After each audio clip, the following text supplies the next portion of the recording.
ನಿಜವು ತಿಳಿಯುವುದು.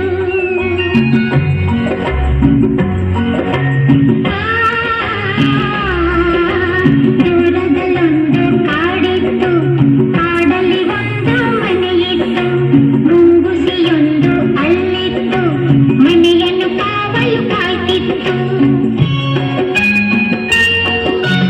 ಆ ಮನೆಯೊಡತಿ ಗಂಗಮ್ಮ, ತೊಟ್ಟಿಲವಳ ಕಂದಮ್ಮ, ಮುಂಗುಸಿಯಲ್ಲದೆ ಬೇರೇನು ಮಗುವಿನ ಆಟಕ್ಕೆ ಇಲ್ಲಮ್ಮ. ಮುಂಗುಸಿಯೊಡನೆ ಪ್ರೀತಿಯಲ್ಲಿ, ಕಂದನ ಜೊತೆಗೆ ಪ್ರೇಮದಲ್ಲಿ ಬಾಳುತ್ತಲಿದ್ದಳು ಗಂಗಮ್ಮ. ಮುಂದೇನಾಯಿತು ಕೇಳಮ್ಮ.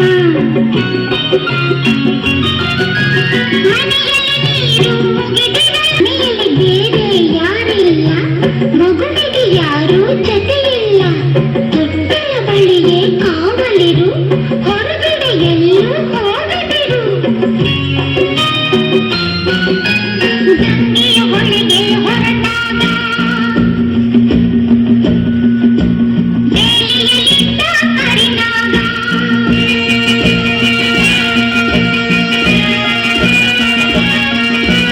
ಸರಸರ ಹರಿಯಿತು ರಭಸದಲ್ಲಿ, ಮನೆಯನ್ನು ಸೇರಿತು ನಿಮಿಷದಲ್ಲಿ.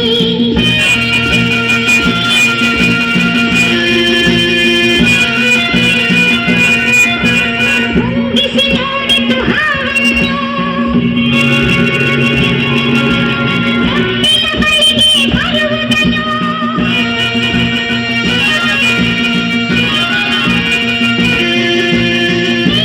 ಬಿದ್ದಿತು ವೇಗದಲ್ಲಿ, ಕಾಲುಗ ನಡೆಯಿತು ರೋಷದಲ್ಲಿ.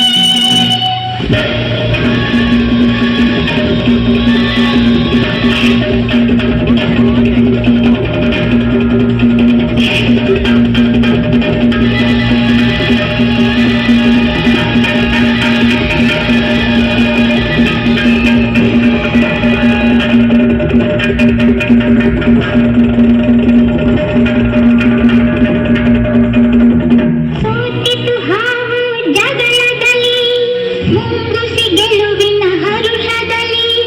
ಹಾವಿನ ಪ್ರಾಣವ ಹೀರಿತ್ತು, ಬಾಯಲ್ಲಿ ರಕ್ತವು ಚಿನುಗಿತ್ತು. ಗಂಗೆಯು ನೀರನ್ನು ತರುತ್ತಿರಲು, ಕೈಗಳೊಂದಿಗೆ ಇದು ಎಂದು ಮುಂಗುಸಿಯನ್ನು ಚಚ್ಚಿದಳು. ಅಳುತ್ತಾ ಒಳಗೆ ಓಡಿದಳು.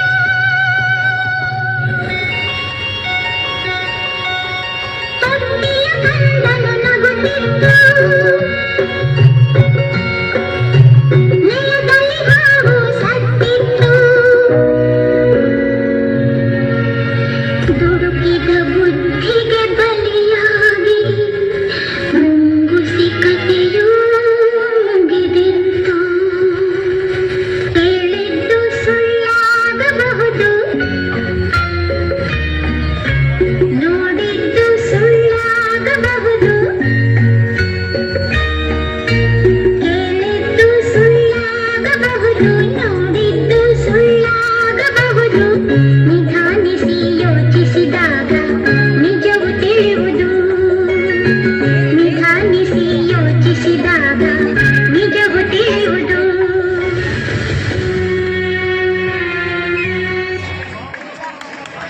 ಸುಂದರವಾಗಿ ಹೆಜ್ಜೆ ಹಾಕಿದ ಮುದ್ದು ಪುಟಾಣಿಗಳಿಗೆ